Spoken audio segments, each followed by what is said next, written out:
and welcome to the weekly moon update for the week of September 4th through September 10th. My name is Allison. I am the self-proclaimed priestess of Wonderland, and I'd like to welcome back all of you wonderful moon pirates, lunatics, and or moon dreamers. And if you're new to this channel, I would like to invite you to join our crew here in Wonderland. In today's video, we're going to talk about the moon energy for this current week. Why do we care about the moon energy for this current week?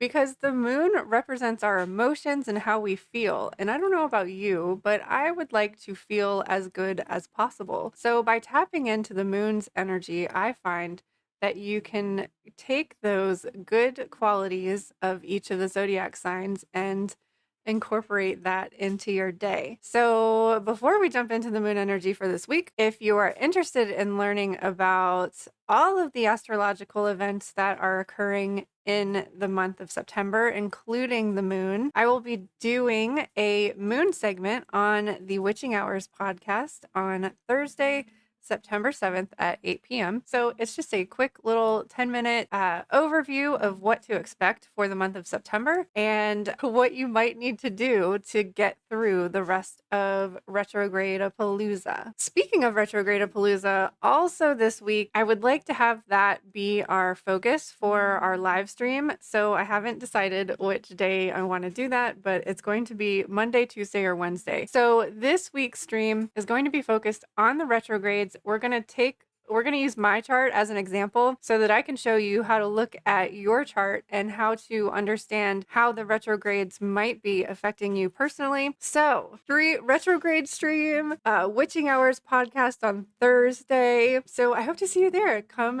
hang out with us. We'd really like to see you there. So first of all, you can see we have a waning moon this week. Because we had a full moon last week, the moon is slightly decreasing all the way throughout the week.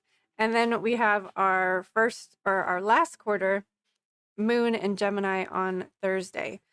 So speaking of that, a Gemini moon in general is a wonderful moon to have for a podcast because Gemini is ruled by Mercury, the planet of communication. So Gemini likes to have discussions and talk about things. So I hope you can join us on Thursday on the Witching Hours podcast. But so as you can see, the moon is, it was full last week, and now it's at the beginning of the week, we have a waning gibbous moon. And then we have our last quarter, and then we have a waning crescent moon.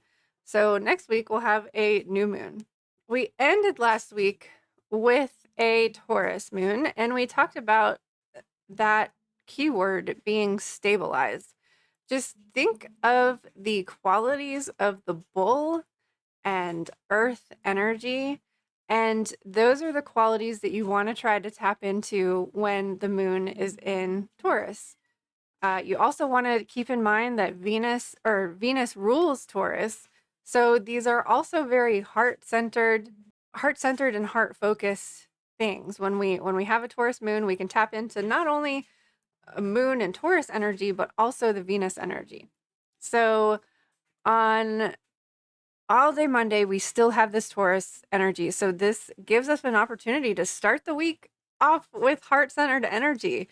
So if you go back all the way to the beginning of your planner to the Earth zodiac signs, take a look at the keywords, the stones, the qualities or characteristics of Taurus, and you will see we've already talked about the Earth, we've already talked about Venus, the crystals that you can use to work with throughout the day when the moon is in Taurus. We've got moss agate, tree agate, tourmaline, earthy green colors, and brown. So those are going to be your root chakra stones, your grounding stones, your earthy stones. My keywords for Taurus are stabilize and foundation. I just really picture and envision that the hooves being firmly planted on the ground when I think of Taurus energy. We also think of the bull as being kind of stubborn and like standing their ground. Before they charge after things, they're stomping the ground, they're stomping the feet and like scratching the surface, and they're really like getting firmly planted before they take off so that they have a solid like footing on the ground before they're going to use that to plunge off of. So, what is something in your life that could use more stability? Those are things that you can use to focus on Monday. If anything distracting you from whatever might be unstable is, instead of focusing on instability, focus on what is something in your life that is stable and grounded, and hone onto that, anchor onto that, so that when you have that anchor, you can begin to start stabilizing other aspects of your life. So, Monday, Taurus energy is going to start transitioning Tuesday afternoon. So, by late afternoon on Tuesday, we will have moved into the Gemini energy, which I know I mentioned earlier about being the sign of communication. The Gemini symbol is the twins. So, it's representing two sides of the coin, two sides of things, and finding that middle ground and talking about it, explaining it, expressing it. And this is a really significant sign to help. I mean, we need to find the middle ground. Hopefully hopefully Taurus stabilized something for you, and now you're able to kind of like see things clearly, see both sides of things, and that's when Gemini comes in and starts to like help us blend that together, merge that together. So we will have Gemini energy from late afternoon Tuesday, all day Wednesday, and then for most of the day on Thursday. That's where our last quarter energy is really taking place, is on Thursday, and that's when the moon is 50% lit. And in a last quarter instance, I use the term half empty because we are decreasing the energy, whereas a first quarter moon would be half full and increasing. Again, you can go back to the beginning of the planner and look at the qualities and characteristics of Gemini. And a lot of times when there is a sign that I am not really familiar with, or if I just kind of if I don't personally feel like I have a lot of those characteristics within me, that's when I like pick one that I admire. I admire people that are able to express themselves eloquently and to explain things well. So that is something that I would want to focus on Wednesday and Thursday, is really like make an effort or a point to try to harness some of that Gemini energy and express myself a little bit better, easier, or just allowing myself to do so. So then we have kind of a longer void of course time, and the void of course time is when the moon is just transitioning in between signs. So that's going to start Thursday evening at 6:21 p.m. and it won't actually move into Cancer until 1 a.m. Friday morning. So the sign of Cancer is symbolized by the crab. And if we think about the characteristics of a crab, it's very hard on the outside, but soft in the inside. It has this hard protective shell, but it's also very soft on the inside. So this is feeling safe and protected enough, loved and nurtured enough to be soft, to be gentle, to be to just feel comfortable. And Cancer also rules the moon, so this is also emotional, watery energy. Um, but it's that hard shell, and having those protective claws allow us to feel safe enough to explore our emotions, to express our emotions, because Gemini taught us how to express ourselves, and to feel safe and protected enough that like you can be soft, you can be vulnerable because you're safe and protected. You have a protective shell and you also have a defense mechanism.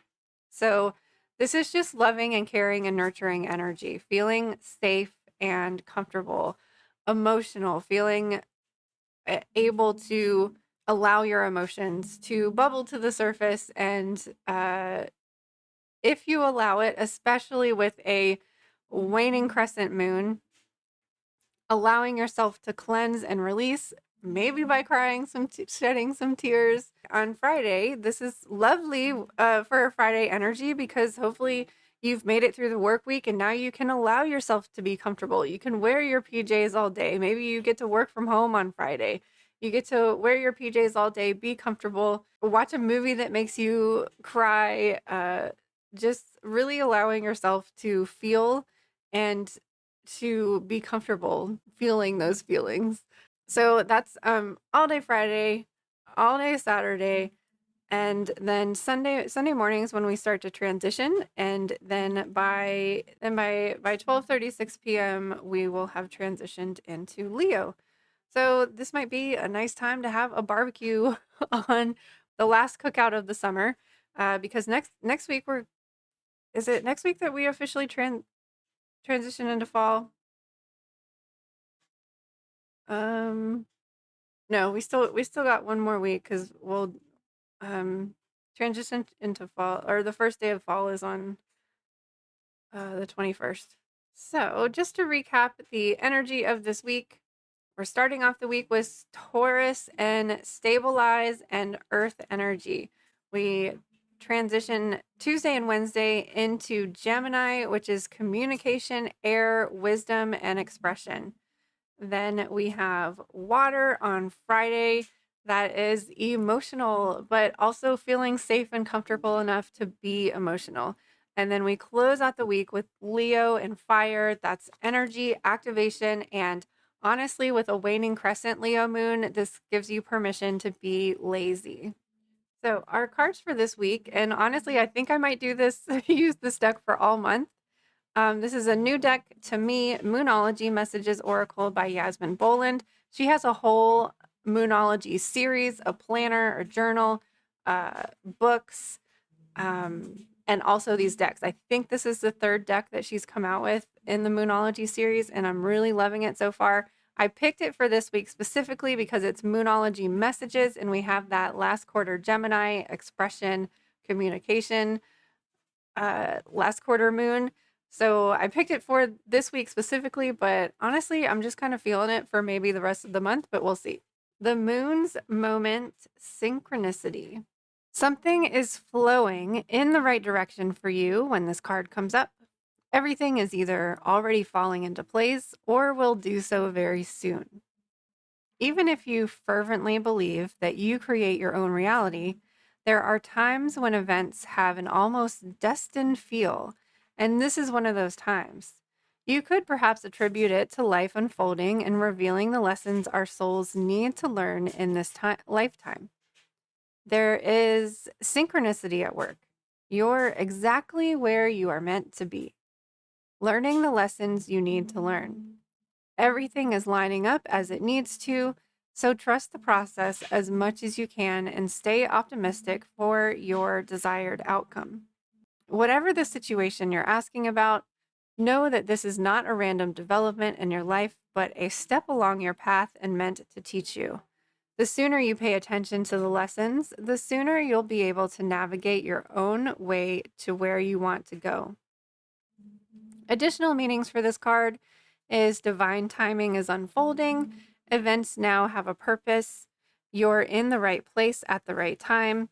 Everything happens for a reason, or there is a reason why everything happens. The moon knows exactly where she should be at any one time, and so do you. I love that message. About this symbol. The moon knows exactly where she is, or the moon knows exactly where she should be at any one time, and so do you. Or I will go more into this on the Witching Hours podcast on Thursday. But with all of these planets retrograde right now, everything feels foggy and cloudy. So without like getting confused and focusing on like what do all these retrogrades mean, even though that is what we're going to focus on our stream this week also, it gets confusing and it's convoluted and it's very cloudy and foggy and blurry is what the energy feels, and also like stuck and slow. So I think it's important and significant to focus on the planets that are not retrograde, which is, well, technically the moon, but Venus and Mars. So this is like Mars is the planet of action. We are still supposed to be moving right now, even though things are feeling slow and stuck. And personally, I feel just very foggy. Like I can't see the end game. I can't see the goal. And so I'm kind of like, where are we going? I feel like I'm walking with a blindfold, like trying to figure things out. But we're still meant to take action because Mars is still moving forward. So we're supposed to still be moving. So it's kind of like fumbling through the fog or with your eyes blindfolded and just kind of feeling your way.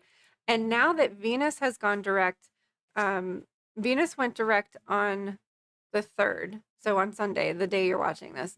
So this gives us an opportunity to use our heart to see if we are feeling like we're foggy, cloudy, blindfolded, or just like we don't know where we're going. Follow your heart, listen to your heart, pay attention to your intuition, which is also what our full moon in Pisces taught us. So that letting those other senses lead the way, even if we're not able to see clearly with our eyes and even with our mind, honestly.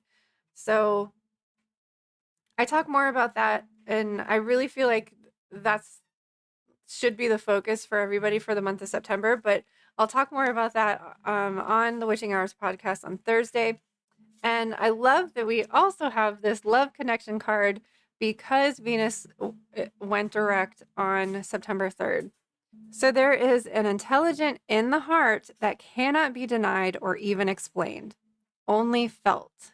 You are sifting through old layers of discontent, connecting with the authenticity and divinity of who you are now. Your heart is teaching you that all you have ever desired or imagined has always been within you, awaiting your intention and courage to allow it. New allies will arrive to you soon in human form. You have attracted them, and they will easily align to this frequency of heart-based connection.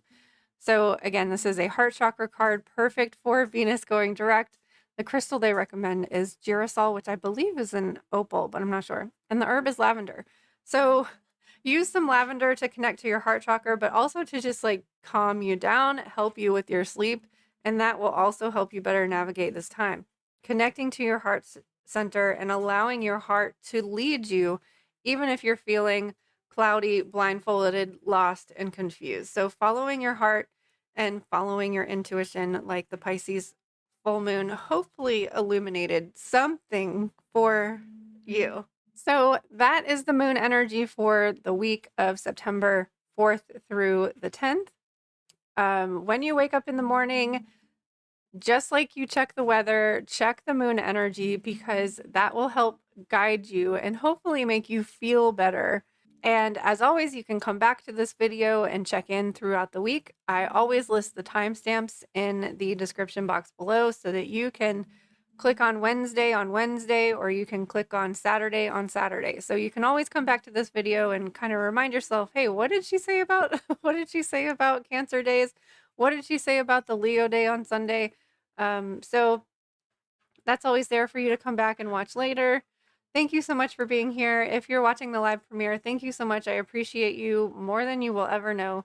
Thanks for joining me on the other side of the looking glass today. We will see you, hopefully, in Wonderland again soon.